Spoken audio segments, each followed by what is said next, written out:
Hi grade 9s, here's the second video for the week 8 day 2 homework where we're finding the equation of our lines from the graph. Again, this one's going to be similar to number 1 where we do not have that right triangle drawn in and we're going to have to find the points on our own. So the first thing I like to do is to label the dependent and independent variables. You guys hopefully remember from the last video, the dependent is always this up and down. So I'm going to label that just to kind of save some time writing it out. I'm going to put dv for dependent variable, and I always circle the first letter, which is my distance there. And I'm going to label independent variable along the horizontal or the bottom axis. And it says time in hours. So we can put either T for time or H for hours. I might put an H because I feel like that's a bit more descriptive because it tells exactly what you're measuring your time in. The next step is usually to find that ROC, but as you can see, we don't have the right triangle and we don't have points drawn in yet. So this is the kind of a trickier part where we have to decide where best to put those points. And we could choose any points on the line, but we're going to get the most accurate answer if we choose points that are right at a T, like right at an intersection point of where those horizontal and vertical lines are. So I'm going to start with my pen kind of at the top of the line and just look down. I could use this top point, but I want to kind of show you how to find them. These first few spots, it's not crossing right exactly at a T, and that one looks a little bit close. Sometimes when they're a bit close, people kind of say, oh, it's good enough. You want to really look along the line and see one where it's exactly right on that point. So I think that that one's exactly right on the T.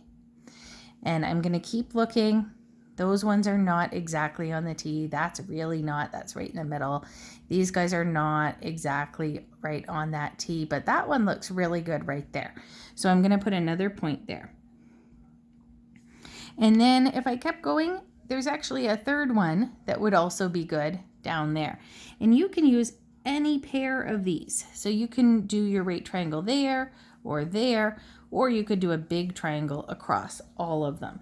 And that's all fine. It just kind of depends how you want to show it. So I think I'm going to do my right triangle in between these first two. So I'm going to draw that triangle in, and always, of course, drawing along the horizontal and vertical lines. You want a straight up and down line for your rise and a straight left to right line for your run.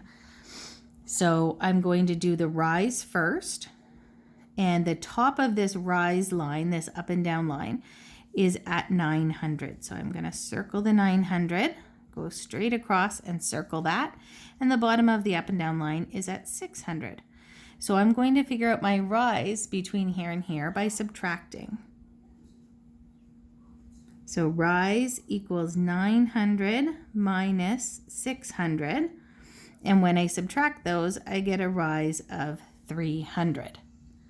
And then I'll do the same thing for the run. So the run, this vertical or horizontal, this across line, starts at 4. So circle the 4. And then the end of the line, look down here, is at 8. So I have to look, it starts at 4 and ends at 8. So I subtract 8 minus 4 is 4. Okay. So now that's going to help me in calculating the ROC. We'll do rise divided by the run.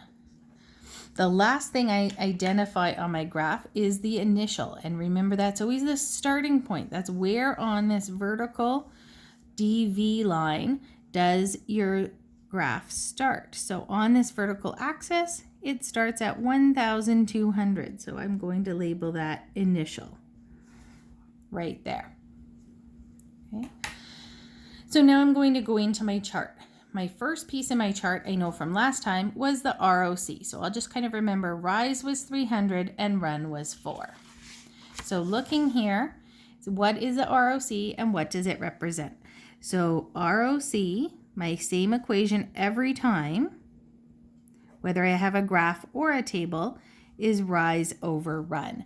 And from my graph, the rise was 300 and the run was 4. And 300 divided by 4 is 75. Now I have to think about, what does this mean? What are the units for that? So I'm going to look on my graph. The rise was measured in kilometers. That's the units for your rise vertically. That's kilometers. And the run was in hours. So it's the rise units over the run units, kilometers per hour.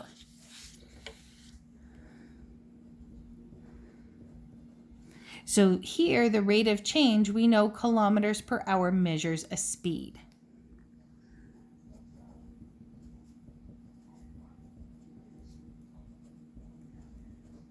So make sure you put in those units when you're calculating the ROC. Okay.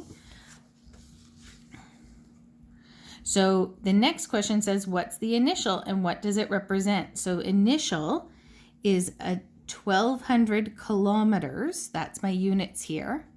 And this is talking about how far away from your home you are. So the initial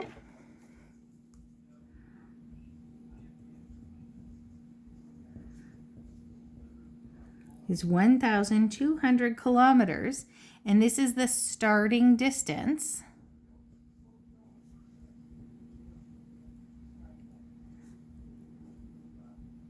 from home. So you can use the title of the graph to help you understand what those values mean. So you're starting 1,200 kilometers from home and you're driving 75 kilometers per hour. And if we look at the graph, it's going down. That distance is decreasing. You're ending up closer to your home. So you're driving 75 kilometers per hour towards your home. Okay, so you start 1,200 kilometers from home and drive, I'm assuming you're driving because that's too fast to run, 75 kilometers per hour towards home. Maybe it's a train or a bus or something else. Okay, and then the last step, what is the equation? So remember, our equation is the dependent variable. So where's my dependent variable? The dependent variable is distance. So I'm going to start with D equals. So D is my dependent variable, equals initial. That's the next thing in my equation, is the initial. So I'm going to put 1,200. The next thing in the equation, and this is an important one, is plus or minus. I think we usually get so used to saying plus, but it's not always. This line is going down, so the distance is decreasing. I'm going to use a minus for this one. So minus, losing track of my colors here, minus, then it's the rate of change, so 75, times the independent variable, which was my number of hours. So the distance from home is 1,200 minus 75 times how many hours you've been driving. And that's your equation.